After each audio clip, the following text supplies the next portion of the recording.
Max Gorlin, Melbourne Football Club. You're listening to the Coaches Panel. This is Nat Fyfe from the Fremantle Footy Club. Trent Cotchin from the Richmond Footy Club. Scott Pendlebury from the Collingwood Football Club. You're listening to the Coaches Panel. Patrick Cooch from the Carlton Footy Club. It's Rory Sloane here from the Adelaide Crows. This is Tom Mitchell. You're listening to the Coaches Panel. Hey friends, you got MJ from the Coaches Panel. I hope you're well and enjoying the 50 most relevant for 2023. It is almost done though, this pre-season.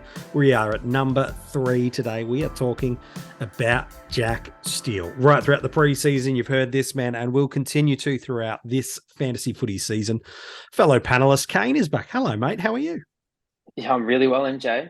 This is the pointy end. It's hard with these guys in a way. It's easy in one way because they've got a resume, don't they? When you're at this 100%. Point of the 50, you've got a resume that speaks for itself. And I think the thing we love in the community about Jack too is we saw traits early that we said, this guy's got something fantasy-wise. Just putting that fantasy out, and we're like, this guy's got something. The way he plays, his physicality, his tackling.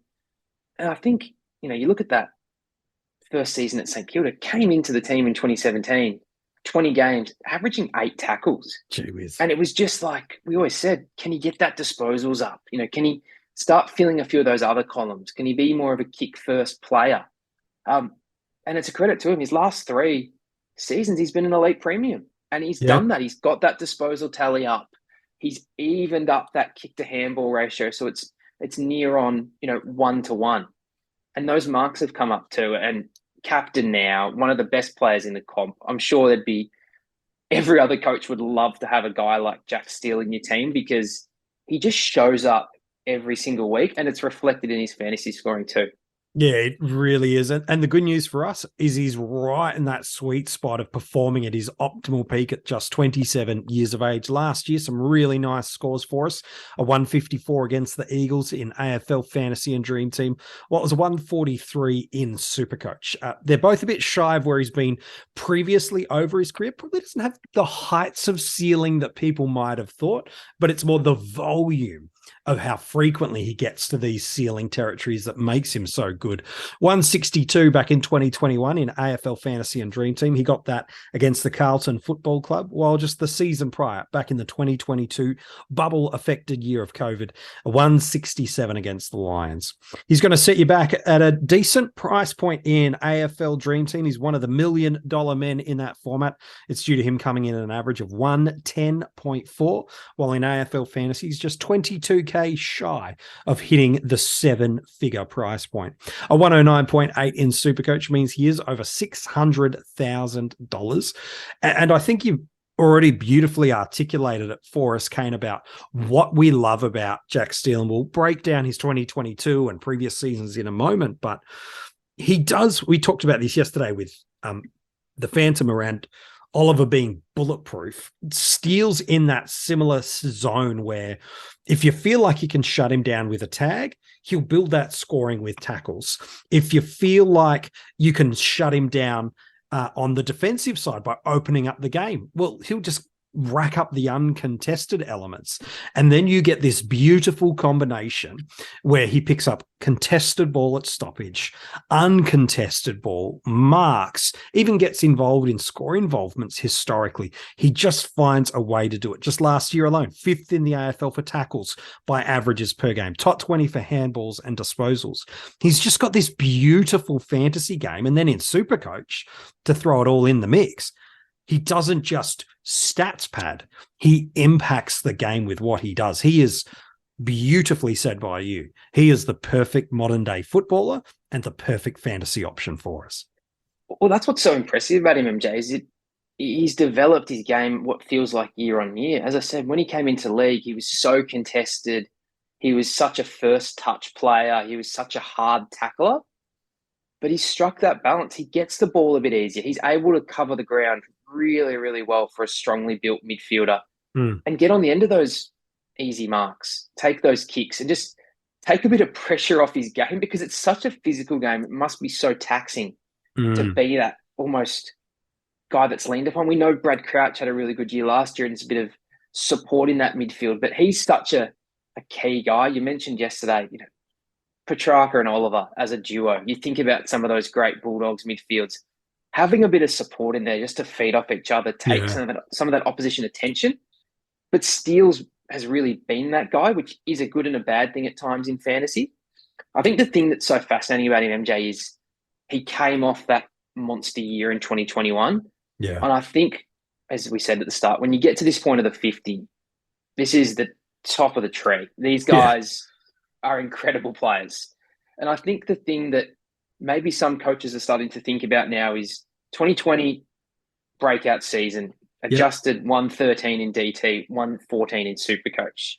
You look at last year, had the injury game against Geelong, but really the season was a 110 DT with that taken out, and it was about a 112, 113 SuperCoach. Yep. And the reason I bring up 2020 and 2022 is that 2021 season where he averaged over 120 in both formats.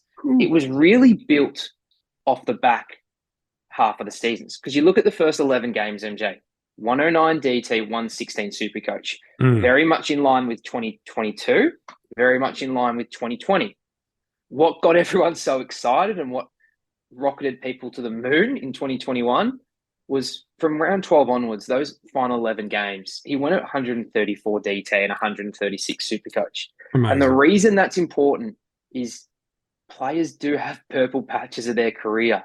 And I think that's something we have to be cognizant of is, was that just Jack Steele playing out of his skin, playing a red-hot purple patch? And now this might apply to a Clayton Oliver for some people. This might apply to a Rory Laird or whoever you're picking up, because we know sometimes in footy you just get hot. The ball bounces your way. That extra tackle sticks, or they fumble the ball and it goes from being a missed opportunity to a +8 with a tackle, free kick and kick. Like all those type of things, that's what happens in fantasy. You know, Tom Rockcliffe, his monster season was a bit like that. We know his body let him down, but sometimes when you're hot, and we've seen these guys get hot, it just follows you and you have this monster score. So obviously last year, that was fresh in our memory, wasn't it? Oh my God, this guy's priced at 121, DT 126 in SuperCoach, but that back end I alluded to is +10 on that, which is up there with the Gary Abletts of the world doing that across season after season. So you take a breath now at 2022 and you think,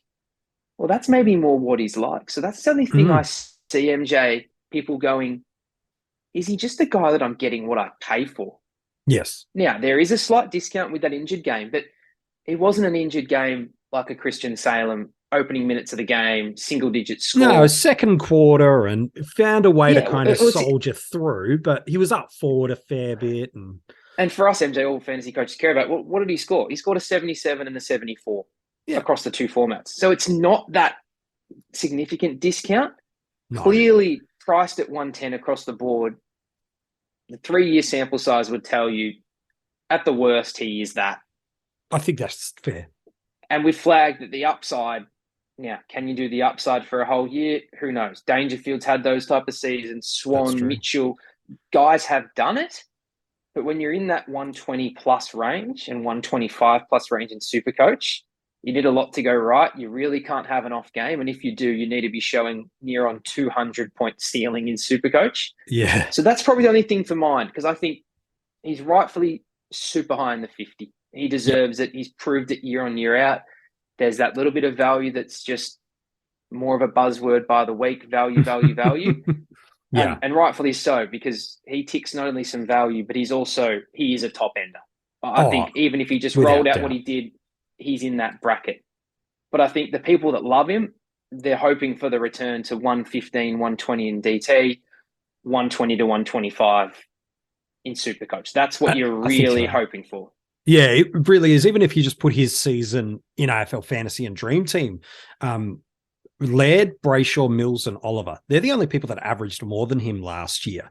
That includes a really anomaly game in that tagged game. It includes a game where he spent half of it forward with an injury. And I remember people that were owning him in that game are going, every point is just getting me more out of the pain. I know I'm going to trade him next week. And so people were thrilled to get to the 70 when it looked like he was going to be heading out of the game with a 30 or a 40. So you're right. He doesn't have that value that was there. But you look through how he scored across the season before that injury, he was still only going basically a 110 in Dream Team and Fantasy and a 114 in Supercoach. So marginally under what we'd seen the 2 seasons prior. But that's, I think, the narrative case around Steele is when you're spending so much money, and yes, he has to be a captaincy and vice captaincy option at this point of what you're investing.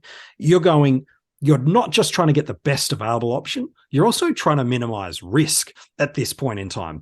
Getting a guy that you're outlaying a 110 for, if they go at a 105, it's actually not a disaster.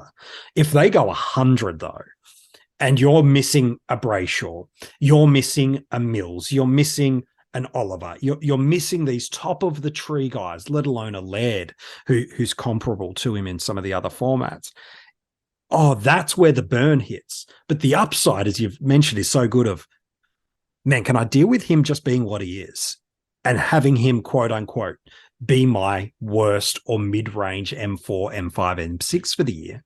Well, if you can deal with the burn, the upside is he's genuinely got the scoring columns, pedigree and potential to be the number one guy. You mentioned those past 3 years of averages: 122, 126, 109.8 in Dream Team and Fantasy, the adjusted 113 in Fantasy, 121 and 110 in AFL Fantasy.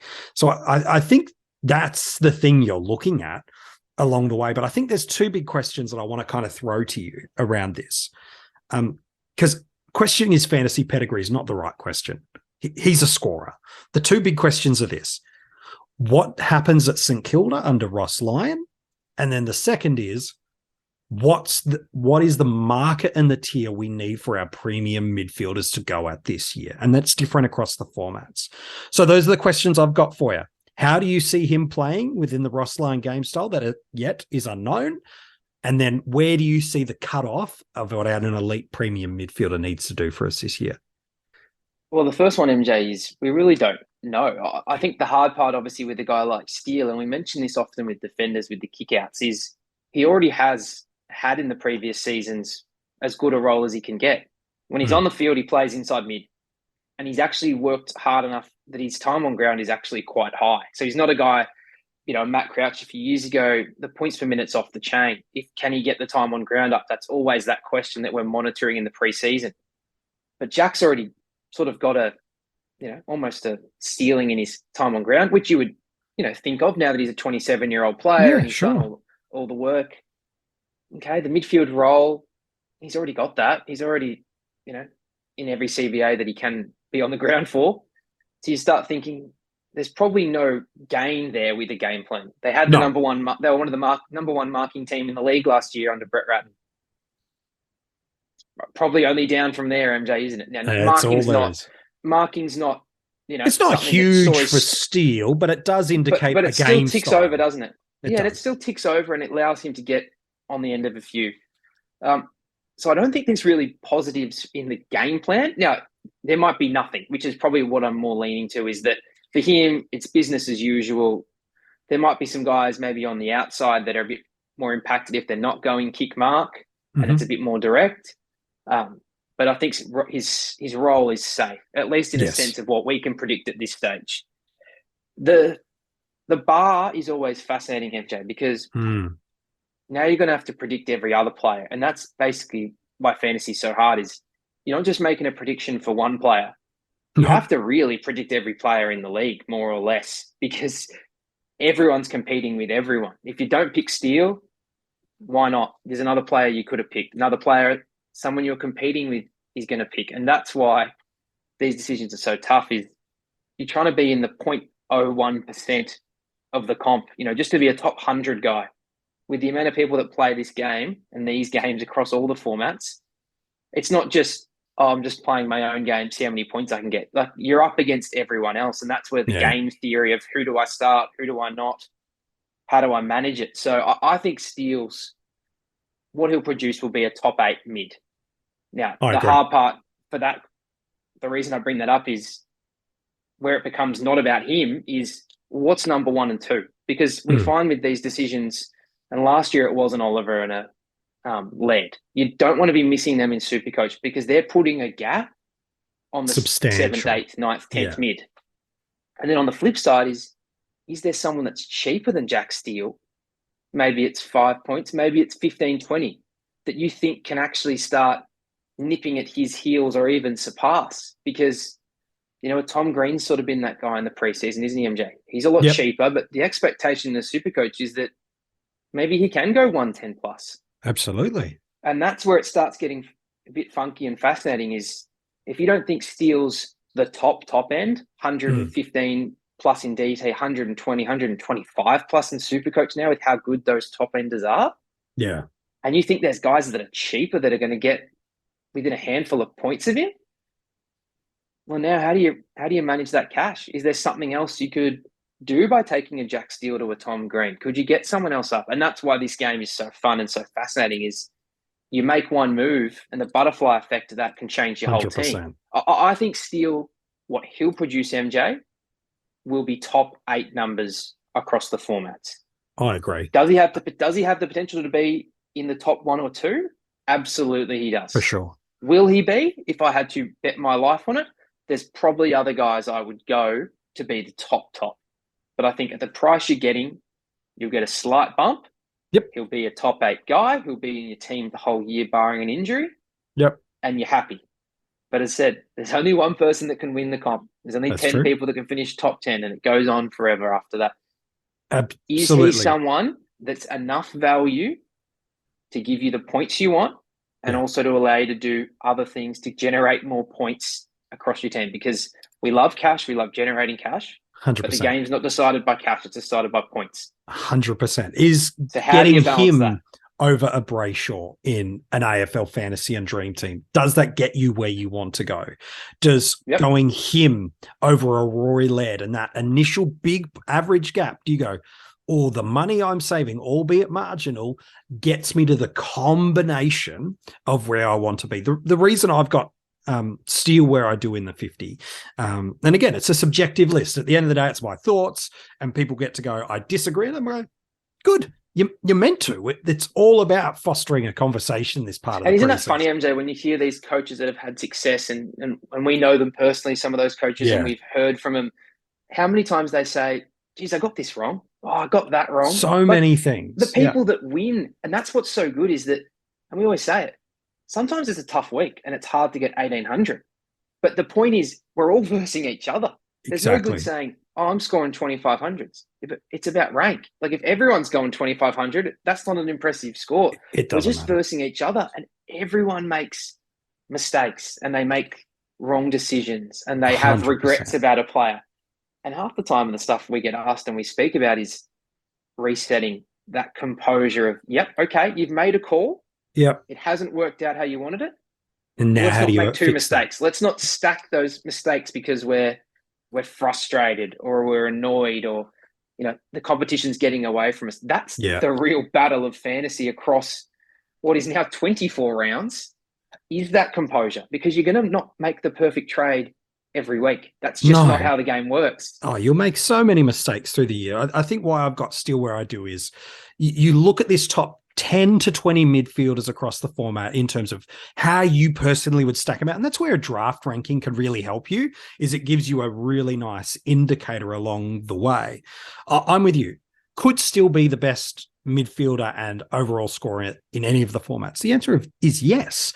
But what we saw in 21, in 2020, the back half of a number of seasons, he definitely is a back half specialist. And part of that's just as the game slows, his tackle count is able to really beef out even stronger because of it. But as I look through all the midfielders, it's about building a narrative that you feel you can either poke holes in or that captures some water. For example, Rory Laird, really highly ranked in the 50 most relevant. Does him maintaining a high 120s average, does that actually help the Adelaide Crows develop in their rebuild? Do they need Berry, Schoenberg, Rochelle, Rankin, these guys taking a greater share of the ball? Now, I think Laird's going to be a very fine pick for us this year. If you remember back to the episode I did with Rids, we were both quite bullish on where we think he'll be this year. But that's what you've got to do, is go, okay, who do I think is lockable in these positions, bankable. What can I poke holes in? Where do the leaks come? And there was a when key I've word done, you mentioned in there, MJ. yeah, What do you think? What correct. do you think as the coach? You Correct. think. That's the most important thing. We can throw things up and guide you. And there's so many people putting things into the fantasy community that I think for a lot of people now, sometimes that's overwhelming because we disagree, me and you. Oh, me and Rids absolutely. disagree, you and Rids. And then you amplify that to everyone that's speaking and having thoughts. You do have to come back to it being your team, your strategy, your ideas about how you build it. So sorry to interrupt there, but I think that's it's such a a key beautiful thing at this point. stage of the preseason is it's your team. Correct. You are picking someone over someone else for a reason. And what is that narrative and what is that reason? Why Steele is here for me is of all the midfielders, and maybe there's one or two to come in the last two spots, who knows? Of all the midfielders that I build a top 8 ranking, he is one that I can't poke enough holes in to say he's going to fall out of that. He's got incredible high ceiling and he's got a really high basement. He presents a margin of value and I can't see him falling off the cliff or really at all for what he's priced at. So for me, if we're talking risk mitigation, when you're outlaying this much cash, you cannot get a bust. Yes, we've got enough trades to make correctional trades, but if you're spending this much cash outlay in your starting squad, barring an injury or suspension, this is you are with me for the year approach. So you don't want to get it wrong, which is where for me and the way I like to play the game, I just go Steele, bulletproof, safe as houses, barely will burn me, might not get much higher than what he is, but as high as he is still going to be, in my eyes, a top 8 midfielder across the formats with the upside of pushing the upper tier of mids. For some, they go, no, I don't want to do that. And you play the game differently. And that's okay, to the point that Kane made. It's how you play the game. You've got to play the game within a way that works for you. And it's why, for me, I just think Steele is absolutely one of the best options for the year. No, MJ, you nailed it. And the reason building your team is so important is that you can't be changing strategies by the week because you heard something on a podcast or read something in an article. That's where it goes out the window. You know, most of the coaches that succeed, they have a plan. Sure, there's some people that just have a season where they just making right calls left and right, but most people, they build that starting squad. They've got the buys in mind. They've got a bit of a roadmap of who they think they want. Sure, they know there's people that are going to improve and catch your attention, and you know you're going to have to adjust your plan. You know, not many people said, geez, Sinclair's going to be a superstar in defense. You know, not many people are thinking the Doherty's going to be as good as he was last year. Do what he did. All of this kind of stuff. But there's a roadmap, isn't there? You start going, what is the side I want? And when do I want to get them? Is it post-buy? Is it starting squad? Is it round 6 or 7? So all of that's important. Draft, MJ. This is one that I think's tricky, a little bit tricky. 2 variables I think impact draft and ultimately where Steele goes. Number 1, the format you play. And then number 2, how bullish people are to lock away one of the top 3 or 4 forwards. Out of those 2 variables, it really spits out the difference. In SuperCoach, you've got these 120 mids sitting there up high at the top of the tree, those handful. As good as Steele could be to get there, you're not leaping up to go and get him there. As big as what the forwards could be, you're probably picking some of them maybe ahead of him. So I'll throw the question to you. On draft day, it's different for each format. I'm very aware of that with Jack. Is he an M1 locked across the formats, or does he slide a bit, and where does he go? He's M1 for me. Yep. I'll start with DT because I think he goes earlier in that format as opposed to SuperCoach, and I'll tell you why in a minute.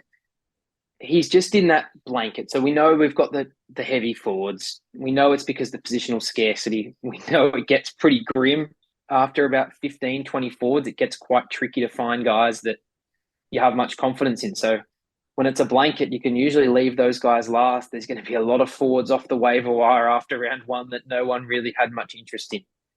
But for me, he's in that pack. He's in the pack with Oliver, with Brayshaw.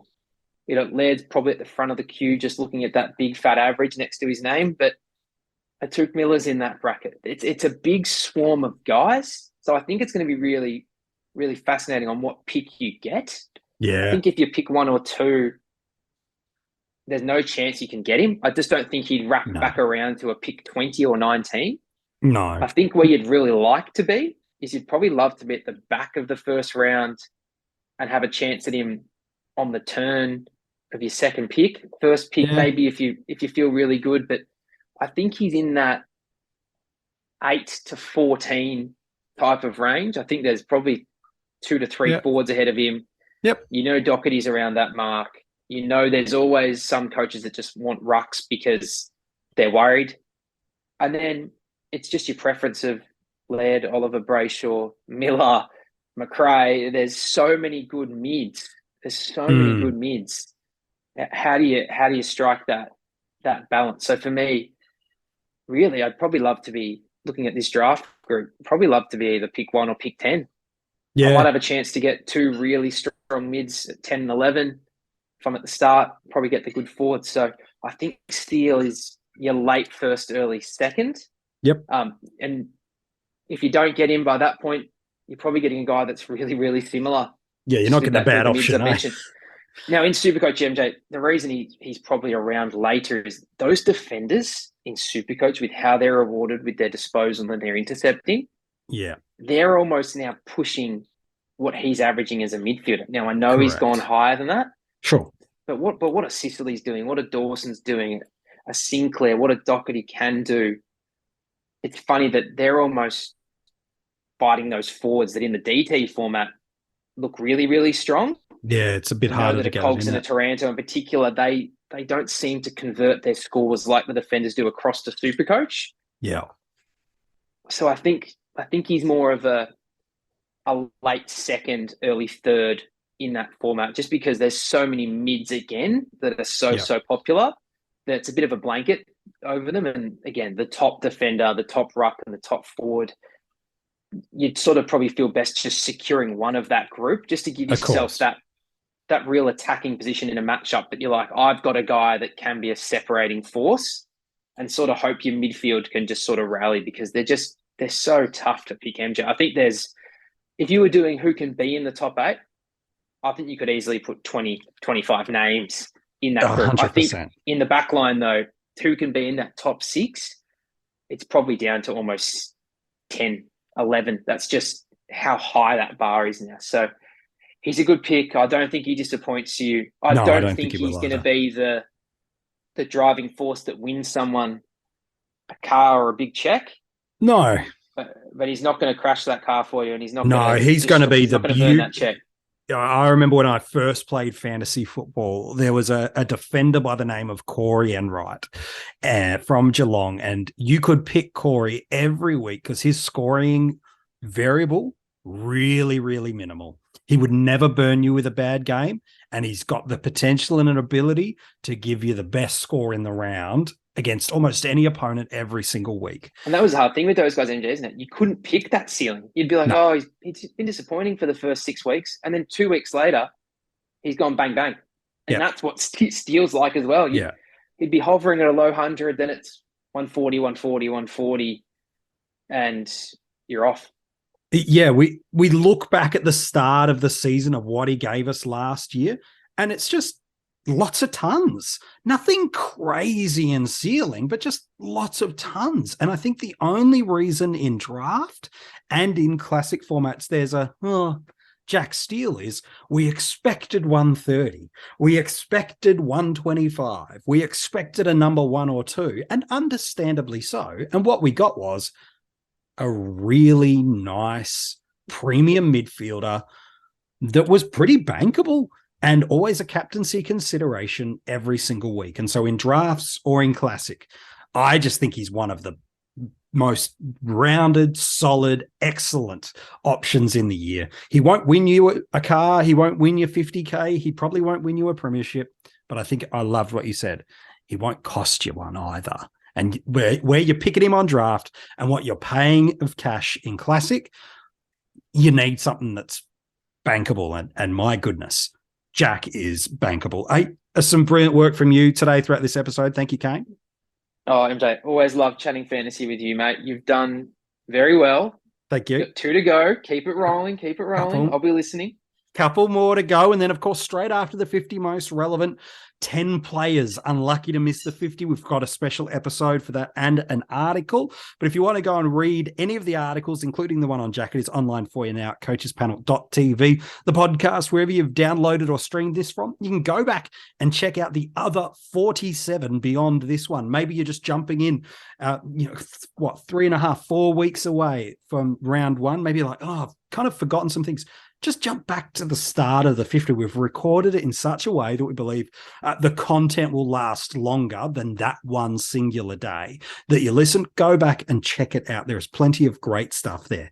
In about 30 seconds, I'm going to give you a clue about who's next in the 50 most relevant. You should know the 2 names. Let's be honest. I've got no more sneaky surprises for you, but the order might be a sneaky surprise. If you've been loving the content you've got from us this preseason, there's a couple of ways you can support the Coaches Panel. You can tell others mates in leagues that you play against about the Coaches Panel, about the podcast and the articles. You can leave a 5-star rating and review wherever you're listening to this episode, or you can become a financial supporter by joining our Patreon supporter group. The links are at coachespanel.tv.